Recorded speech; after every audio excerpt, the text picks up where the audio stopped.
abomination of the children of Ammon. And likewise did he for all his strange wives, which burnt incense and sacrificed unto their gods. And later King Manasseh, who was for most of his life a wicked, ungodly man, but repented later in his life, he offered his son to Molech. 2 Kings 21 verse 6 tells us that. And he, that is Manasseh, made his son pass through the fire. That is, he worshipped Molech and observed times and used enchantments and dealt with familiar spirits and wizards. He wrought much wickedness in the sight of the Lord to provoke him to anger. And later, Josiah, who was Manasseh's grandson, had to destroy Molech from the midst of Israel. So prevalent was the worship of Molech in his day. 2 Kings 23 verse 10. And he, that is Josiah, defiled Topheth, which is in the valley of the children of Hinnom, that no man might make his son or his daughter to pass through the fire to Molech.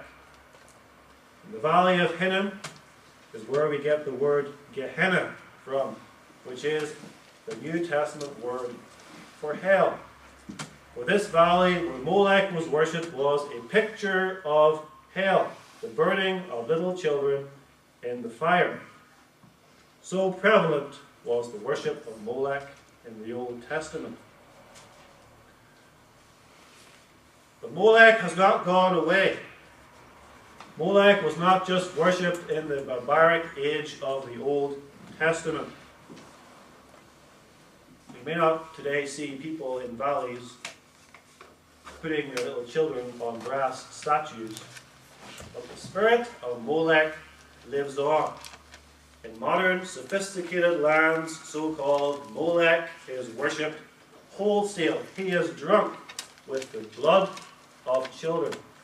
Of course, we speak of that abominable practice of abortion, which is simply a sanitized version of the worship of Molech, as unborn babies in their millions are sacrificed unto a pagan deity. That pagan deity is the god of pleasure or convenience, because those who are sexually promiscuous may not be hindered in their fun by having unwanted children, and so they simply destroy them in the abominable practice of abortion.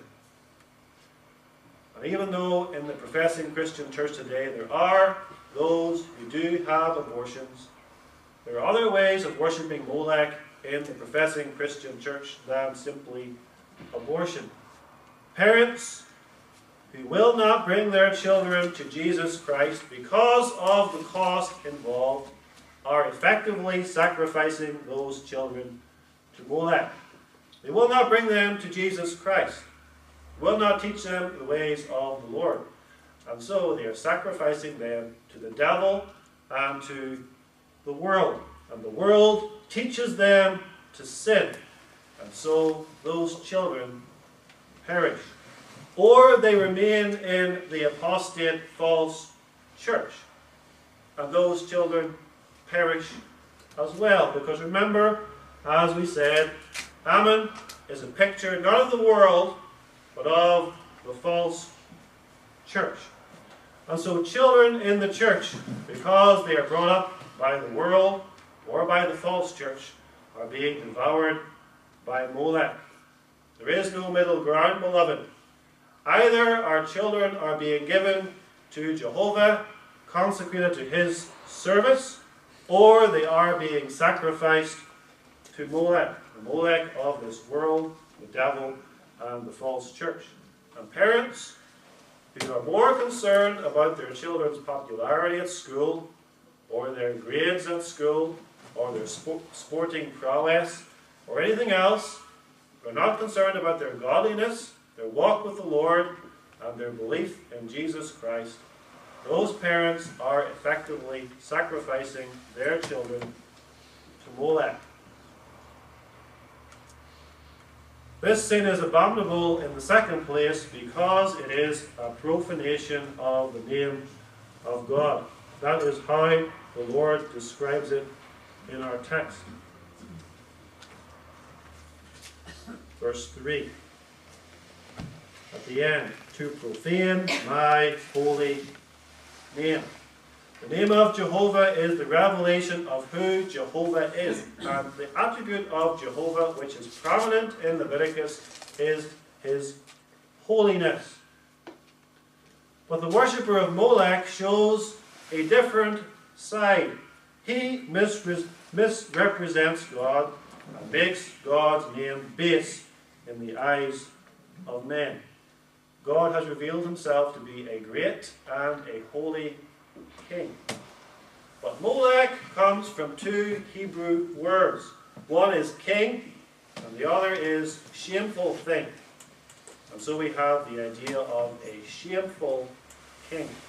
Those who worship Molech worship a shameful king, not the king, Jehovah God of the covenant.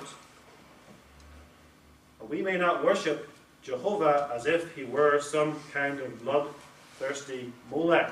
He does not demand the sacrifice of our children. Instead, in the Old Testament, he graciously supplied us with the sacrifice of lambs and of rams and of bullocks to take away the sins of his people, all of which pointed to the fact that he would one day give his own son to take away the sins of us and our children. But in adopting this practice of worshipping Molech, the Israelites were profaning or slandering the name of God, and showing to the world around them that they were really no different from them, and their God was really no different from Molech or any of the other abominations which they worshipped. What would the heathen think if they saw Israel worshipping Molech? They would conclude that Jehovah is no different from all of the other abominable idols. And they would conclude that Israel's claim to be a holy people devoted to the Lord is simply pious hypocrisy. And that's what the world will conclude today if it sees the church living and worshipping in exactly the same way which the world does. What does the unbelieving world say and think when they see the world, or the church rather, has the same level of divorce and remarriage as the world does? In fact, in some cases, the evangelical Reformed churches have a higher level of divorce than the world does. And divorce is the destruction of children, which is why God hates it. And how will the world react when it sees the church living in exactly the same way as they do? They will conclude, rightly, they will conclude that the church is no different from them. They will conclude that the God of the Christians is no different from the God of pleasure, the God of money, power, and all the rest. They will conclude that there is no power in the grace of God. There is no power in this gospel that Christians speak of. They will conclude that all religions are basically the same. When Christians swear as much as their unbelieving co-workers do, and when Christian young people are as rebellious and foul-mouthed as other young people in school are, then all the world can conclude is that there is no power in Christianity and it's all a pious fraud, and the name of Jesus Christ will be mocked. But when the world sees the positive fruit of conscientious Christian parenting, then the world will see, when they visit our worship services or when they visit our homes, and see how our children are different from the world's children, then the world will see that there is actually power in the Word of